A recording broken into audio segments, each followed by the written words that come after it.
Salut la team, j'espère que vous allez tous très bien. En tout cas, moi personnellement, ça va super bien.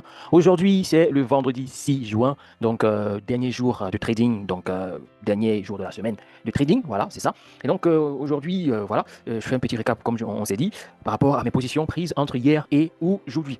Donc aujourd'hui, j'ai tradé deux actifs, d'accord, je me suis pris un BE, voilà, je me suis pris un BE, une position qui n'a pas été déclenchée sur le GBP USD, un BE sur le gold entre hier et aujourd'hui, un SL sur le gold et bien sûr sur le BTC USD, comme vous pouvez le voir, 2 TP et une position en cours. Ok, donc, pour ceux qui ont regardé déjà la vidéo qu'on a fait hier, vous savez déjà le pourquoi de cette prise de position ici. Ok, donc on va maintenant voir donc les deux positions qui ont été exécutées aujourd'hui sur la base pardon, du principe de IDM, d'accord.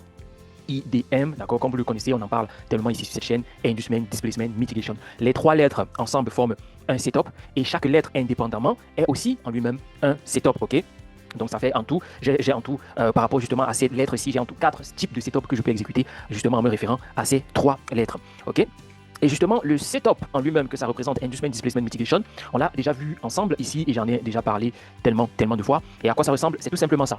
Ok, on a le marché qui vient prendre l'inducement, donc inducement. Ensuite, il y a le marché qui fait un mouvement agressif, displacement, un mouvement qui vient casser la structure. Et donc, de ce casser de structure, il laisse une zone extrême, d'accord, un mitigate, et le marché revient dans cette zone, donc mitigation. Ok, donc on a inducement, ok, on a displacement, et enfin, on a mitigation. Et donc, l'objectif, c'est d'aller chercher donc les plus bas. Donc, c'est ça qui a donc été exécuté ici sur le BTC, comme vous pouvez le voir pour aller chercher les plus bas, étant donné que sur le BTC, nous sommes dans une dynamique baissière, donc dans une tendance baissière. On a le prix qui avait pris notre inducement ici, et il est venu sweep le dernier bas ici, donc de ce fait, ça a clôturé donc cette position. Maintenant, la position ici, comment est-ce qu'on l'a prise? Comme vous pouvez le voir, le marché est venu faire ici inducement. Ensuite, displacement. Donc, displacement, on a fait une cassure de structure.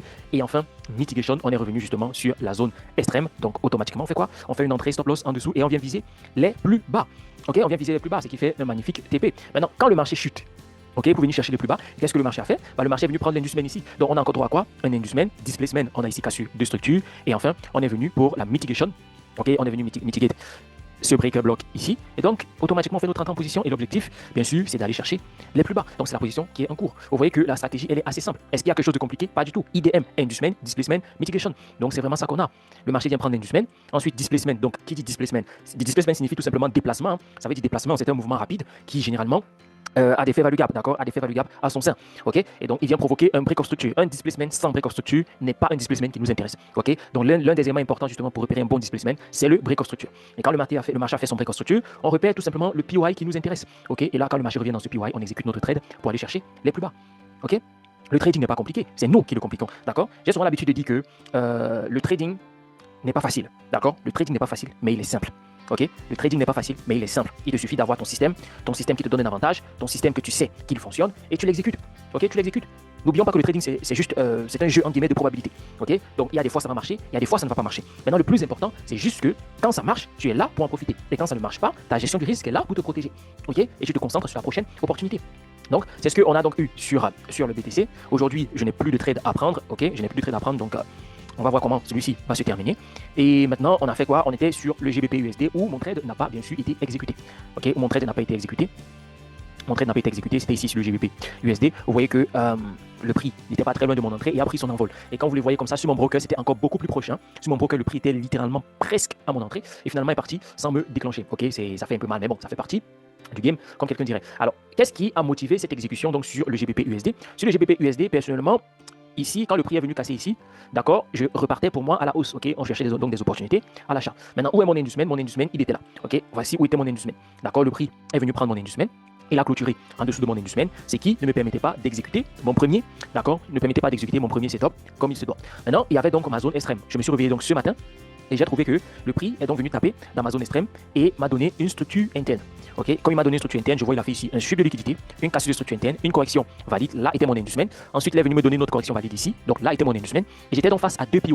J'avais la zone extrême ici et j'avais la zone intermédiaire ici. Ok, j'ai fait le choix personnellement d'entrer sur la zone extrême pour avoir un meilleur ratio risque-récompense. Ok, parce qu'en entrant sur la zone extrême, j'avais un ratio de 5, alors que si je venais entrer sur la zone intermédiaire, ok, je devais juste avoir un ratio de 3. Ok, donc j'ai choisi d'entrer sur la zone extrême pour un meilleur ratio risque-récompense, malheureusement, ce qui n'a pas payé aujourd'hui. D'habitude, ça paye, mais aujourd'hui, d'accord, ça n'a pas été à mon avantage vu que je n'ai pas été déclenché et le marché est allé chercher mon TP. Ok, et comme vous le savez, si je me place une position et que le marché va chercher mon TP avant de déclencher ma position, alors la position est annulée. Vous voyez que c'est très important aussi d'avoir des règles comme ça qui nous protègent. Vous voyez que NFP est sorti, donc si je n'avais pas annulé la position, ça allait être magnifique. Stop loss. Ok, donc voilà, cette fois-ci, La technique que j'utilise d'habitude pour avoir mon meilleur ratio risque-récompense n'a pas fonctionné à mon avantage, mais c'est pas grave, ça fait partie du jeu. Maintenant, ce qui est intéressant, bon, avec cette cassure, on constate que le GBP USD est donc repassé baissier. Donc logiquement, pour les prochaines fois, je vais donc chercher des opportunités de vente. Ok. Maintenant, allons sur le gold. Okay, sur le gold, comme vous le savez, hier déjà, il y avait ce trade qui avait été exécuté. J'ai déjà expliqué pourquoi. Malheureusement, il s'est clôturé en stop loss. Okay. Et bien sûr, je vous avais dit hier qu'il y avait ces deux zones qui restaient valides donc au niveau du gold. Cette zone ici n'a pas agi comme je l'attendais. Sur cette zone, j'attendais une confirmation. Il n'y a pas eu de confirmation. Comme vous pouvez voir, la zone a échoué. Et finalement, il y avait la zone extrême. Et comme vous le savez, pour ceux qui me suivent, je vous dis toujours que généralement, sur les zones extrêmes, j'exécute mes trades sans confirmation. C'est du 50-50, soit ça marche, soit ça ne marche pas. C'est vraiment ça. Et donc, qu'est-ce qui s'est passé? Voilà, j'ai été déclenché. D'accord, j'ai été déclenché. Bon, le marché est parti, donc je me suis mis en break-even. Ok, aujourd'hui c'est vendredi, il n'y a pas lieu de prendre un risque inutile. Donc je me suis mis en break-even. Et qu'est-ce qui s'est passé? Le marché derrière NFP, voilà, le marché est venu me sortir en break-even. Donc voilà un peu pour les résultats de la journée d'aujourd'hui. Ok, pour les résultats de la journée d'aujourd'hui, c'était aussi simple que ça. Et ce qui est important de retenir encore, et comme toujours, il n'y a aucune stratégie qui est parfaite. Il n'y a aucune stratégie qui est parfaite. Le plus important en tant que trader, c'est que vous trouvez la stratégie qui vous convienne, la stratégie qui marche avec vous, dont vous êtes prêt à accepter les avantages et les inconvénients, et bien sûr, fonctionner avec. C'est ça qui est important à comprendre. Beaucoup de traders sautent de formateur en formateur, de coach en coach, de vidéo YouTube en vidéo YouTube, pour chercher la stratégie parfaite. Mais sauf que vous devez comprendre, la stratégie parfaite n'existe pas, finalement. C'est à vous de devenir le trader parfait. C'est à vous de devenir le trader parfait. Il n'y a pas de stratégie parfaite, mais il n'y a qu'un trader parfait. Donc, il faut trouver juste la stratégie qui te donne ton avantage sur les marchés financiers, quelle que soit la stratégie que tu utilises. Il ne faut pas se laisser influencer par Internet. Si ce sont les supports et résistances que tu utilises, utilise-les. Si ça te donne ton avantage, tu fais ce que tu as fait. Si c'est les zones de supply et de demande classiques, tu y vas à fond. Si c'est sur la Smart Money Concept, tu y vas. D'accord. Si ce sont les indicateurs techniques que tu utilises, les RSI, les Ishimoku, etc., les moyens mobiles, tu y vas. Le plus important, c'est que la stratégie que tu utilises te donne un avantage, et un avantage qui te permet d'être trader rentable sur le long terme. C'est ça qui est important. J'ai toujours l'habitude de vous le dire. Est-ce que si vous prenez 100 trades, est-ce que vous avez au moins déjà, voilà, est-ce que vous avez déjà une moyenne de 100 trades que vous avez pris avec une stratégie exécutée parfaitement et vous vous dites, ok, ça fonctionne, ça fonctionne pas. C'est pas à cause de 3 ou 4 stop loss que vous êtes pris à la suite que vous allez commencer à dire qu'une stratégie ne fonctionne pas. Pas du tout. Une stratégie a ses saisons. Il y a des fois ça va fonctionner, il y a des fois ça ne va pas fonctionner. Vous allez vous prendre des stop loss. Mais le plus important, c'est quoi? C'est que vous puissiez avoir une stratégie auquelle vous faites confiance. J'aime toujours, comme je vous le dis toujours, comparer le trading aux relations amoureuses. Si tu as une copine, une fiancée, une femme, ou dans le sens inverse, si tu as un copain, un mari, et un fiancé, etc. Est-ce que c'est parce qu'il va commettre 2 ou 3 erreurs manageable, certaines fois que vous avez dit que la relation est terminée? Pas du tout. Chacun a ses côtés avantageux, chacun a ses côtés désavantageux. Nul n'est parfait sur cette terre. Notamment, ça vaut aussi pour les stratégies de trading. Il n'y a aucune stratégie de trading parfaite, d'accord? Mais il n'y a qu'une stratégie de trading parfaite pour vous. Mais il n'y a pas une stratégie de trading parfaite dans son ensemble qui ne va jamais te faire perdre. Et généralement, les gens ne font que sauter de stratégie en stratégie pour 2 raisons. Premièrement, parce que vous n'acceptez pas les pertes. Ok, parce que vous n'acceptez pas les pertes, et comme les pertes vous fait mal, vous voulez toujours trouver une autre stratégie qui ne va pas vous faire perdre. Et ça n'existe pas.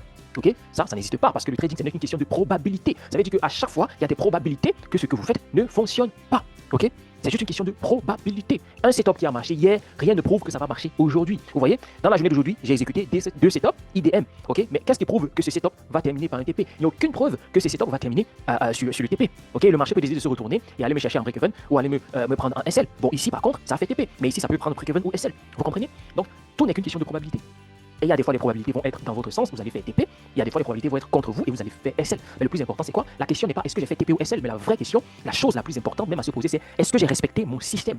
Est-ce que j'ai respecté mon plan comme je devais le faire? Et si la réponse est oui, alors vous devez être fier de vous. Je le répète tout le temps, c'est que vous ne devez pas être fier parce que vous faites des TP ou parce que vous faites SL, ou triste parce que vous faites des SL, mais vous devez être fier de vous en toutes circonstances si vous avez respecté votre système de trading, peu importe si ça a été TP ou si ça a été SL. Donc, sur ce, l'équipe, on se dit à la prochaine. Et n'oubliez pas, on est ensemble. Vous avez toujours accès à moi. Vous pouvez poser des questions, des préoccupations. Je serai là pour répondre parce que c'est très important. Donc, dans tous les cas, en tout et pour tout, on se dit à la prochaine.